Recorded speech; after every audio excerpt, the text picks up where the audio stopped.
The family is having picnic by the sea. Family समुद्र के पास picnic मना रही है. जैसे आप भी कभी कभी जाते हैं अपने फैमिलीज के साथ पिकनिक मनाने, मैं भी जाती हूँ अपनी फैमिली के साथ पिकनिक मनाने.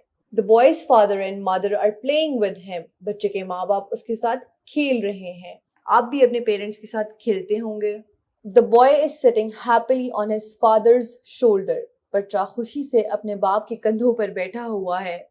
The father is tossing the child in the air.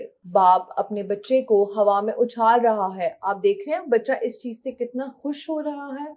The child is holding a green toy in his hand. बच्चे ने अपने हाथ में एक ग्रीन कलर का खिलौना पकड़ा हुआ है. The child is wearing a brown hooded jacket. बच्चे ने ब्राउन कलर की हुड वाली यानी टोपी वाली जैकेट पहनी हुई है. It means वहां पे लगता है ठंड है.